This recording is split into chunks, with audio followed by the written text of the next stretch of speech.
fingers. And this is real. I'm not joking. I have other videos as well. Same thing, this guy, and it is not very visible because I've crammed too many photos in this slide. He is actually visually repairing one of the motors inside a car. And this is happening, and this is a live case. It happens in an Audi, or you know, the French manufactured Audi. So this guy is actually repairing, remotely repairing an Audi part. Now how is that happening? I will just, this one I'm showing a simulation of an oil rig where training is being conducted through holographic experience of how if you were to be in the oil rig, the entire training and simulation is done through that. And I'll just play a little video on that.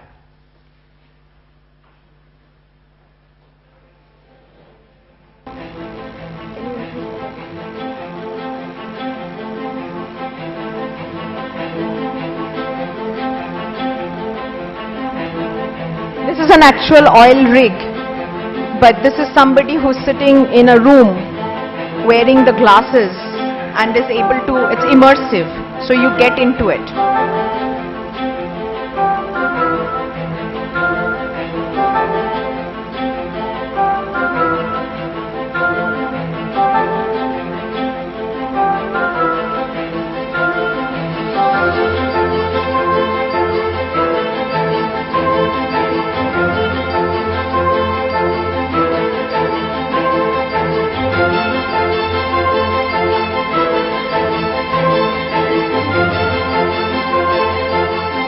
This person is actually sitting in a room wearing the glasses, and that man that you see is him. He is actually walking through. He is making the decision to walk through from where he wants to walk through in that rig.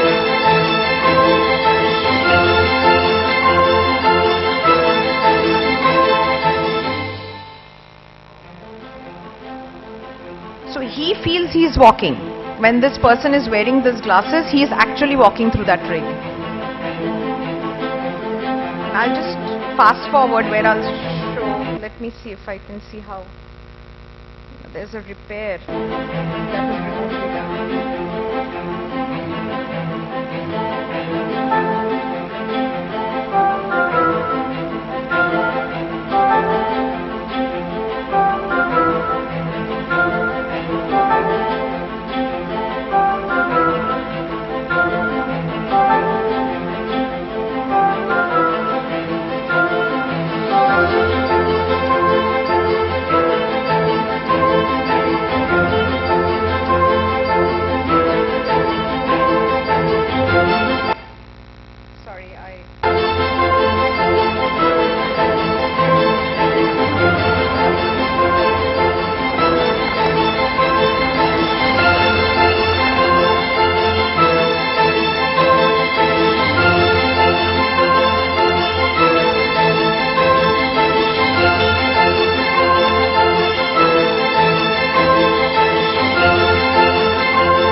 Stop it here. This is a long video. You guys can go and check it. So the pipeline you saw, that's actually, there are cameras and there are sensors. That's actually directing the pipeline being laid underwater.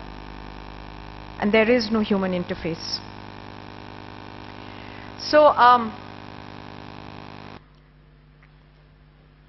So basically it's a combination, it is not magic, it's a combination of computing technology, camera, sensors, where it is called, basically the term is immersive, which means that, you know, the physical and the human interface gets merged. You get into a technology mode where you are able to control through your, like you type on your laptop and things get written or typed on your, it's the same thing. You are just controlling a remote object through the sensors and the computing devices. And the camera is directing you to do that. So probably thousands of cameras, but that's how it is. And again, these are all oil rigs and stuff like that, and I'll show you the names, big names who are using all of these technologies. All your oil companies, Shells, for their offshore drilling and everything, they're just simply using that.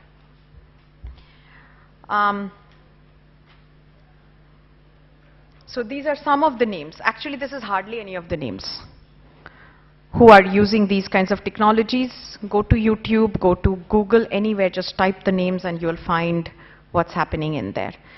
And it's, again, I will not read out the details. You can see for yourself. Specifically, some of them are saying that for hazardous and for dangerous activities, you don't have to send people. You can actually remotely control that, where you save lives. Of course, main thing is you save a lot of humans, so that when there is repetitive work that is required, you don't need human interventions. And some of the complex problems that cannot be or will require months to solve can be done through analytics and data modeling, and then imbibed into the systems in order to take care of it. So, and as I said, these are some of the names. I have another video just to show how a remote emergency handled, where there was a fire caught in an oil rig, and how completely remotely that fire was put down. And again, it's a live case.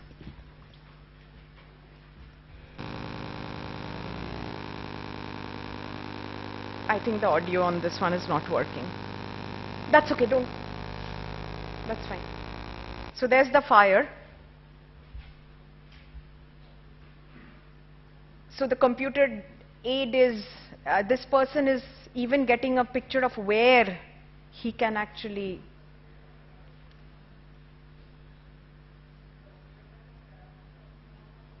So that's projecting as to the entire layout and design and architecture of this. Remotely, through sensors, that handle is getting turned where water will be released, and the fire is put out. This is not a movie, this is not magic, this is reality. So that is where things are headed, we like it or not. Now coming to additive manufacturing, this has been discussed, and I think a lot of people here know more about this subject any day than me, because I'm from the computing world, so I don't know much about this. I just had this slide because this is another thing, that is because there will be smaller and smaller and smaller parts which will be just printed, where data, dimension, everything is just input into a computer, like a GUI or a screen, and there it goes, it gets printed out. You don't have to have a huge production facilities in order to do that. And more and more and more smaller parts are going to be generated in such.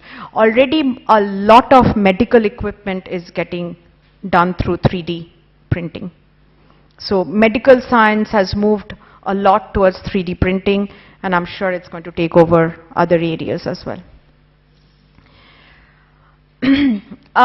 Almost my last slide, and this is very, very IT specific, technical, so I'm not going to stay on this.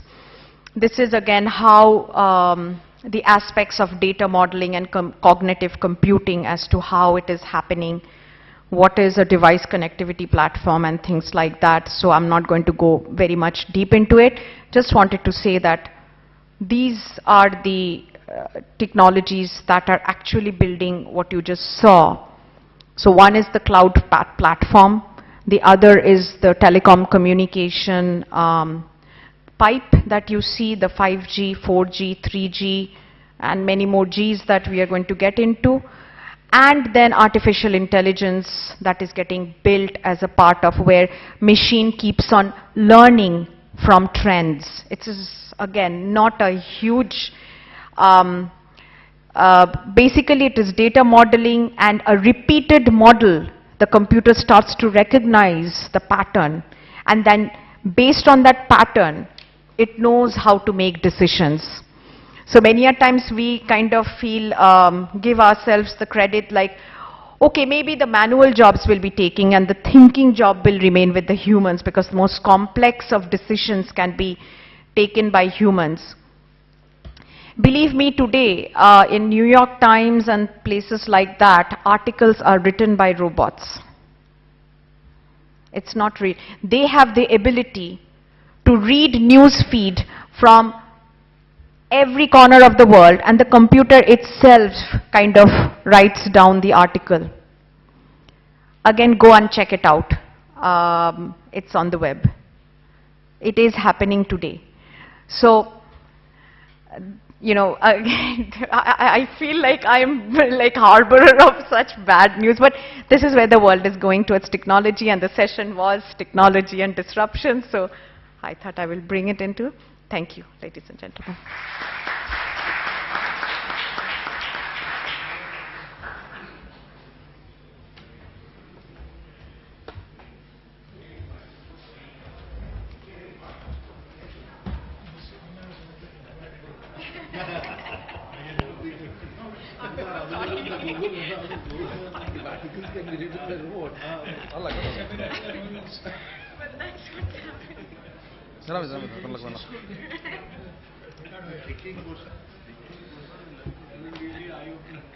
Thank you, Ms. Bhattacharya, for showing us the current level of automation, what is happening around the world, and also to enlighten us as to where we are going. The world is heading towards, you know, a level where the human interface will be very minimum.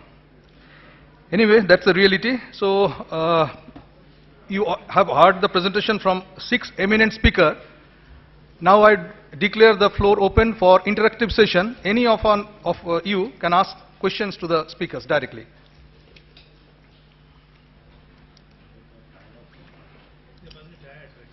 I think everybody is tired.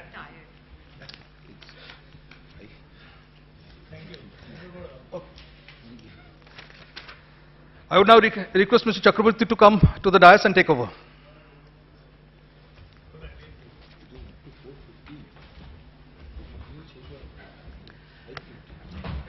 This is to once again request the members of the Manufacturing and MSME Committee of the Bengal Chamber to present to the eminent speakers on the dais the mementos.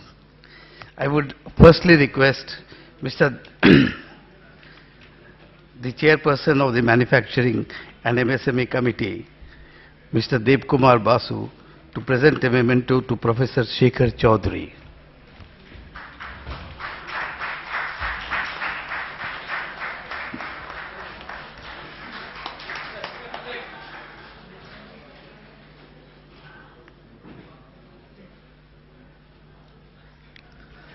I would request the session chairman, Mr. Debashish Jana, to present the memento to Mr. Kallol Datta.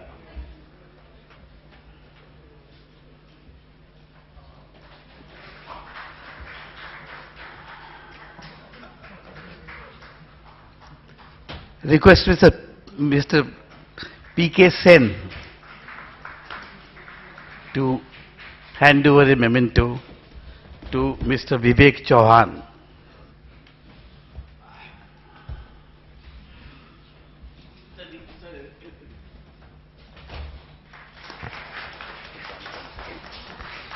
I would request Mr. Debashish Jana once again to hand over a memento to Mr. K.K. Singh.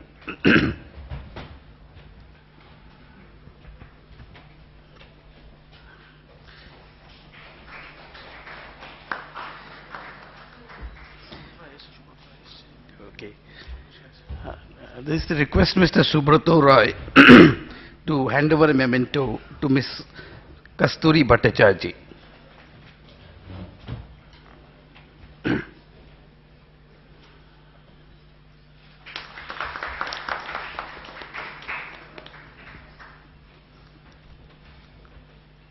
I request Mr. P.N. Gupta to hand over a memento to Mr. P.K. Sahu, please.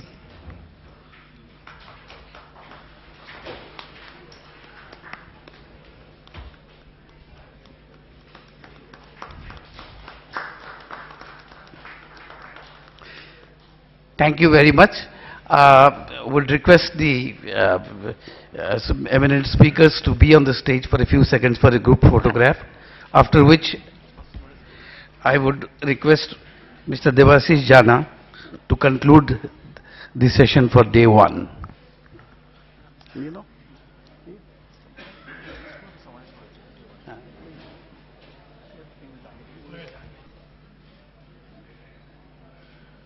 Thank you, sir.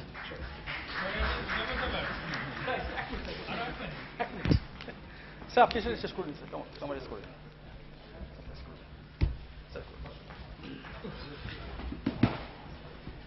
Ladies and gentlemen, I think we have come to the end of the first day of the conclave. Bengal Chamber and Bharatiya Vidya Bhavan Institute of Management Sciences. It's a joint program. I think it's nice. We have covered most of the topics on manufacturing, from job creation to job evaporation. We haven't left anything. And I hope that you have gained something. There must have been some value addition for you, because when we were in the process of designing this conclave, we had thought certain things, we had certain aspirations, and now it's a reality. I don't know what is the gap between the aspiration and reality. I am sure we'll do some brainstorming over it. I would like to have your feedback also, and preferably tomorrow, because today you have had 8 hours of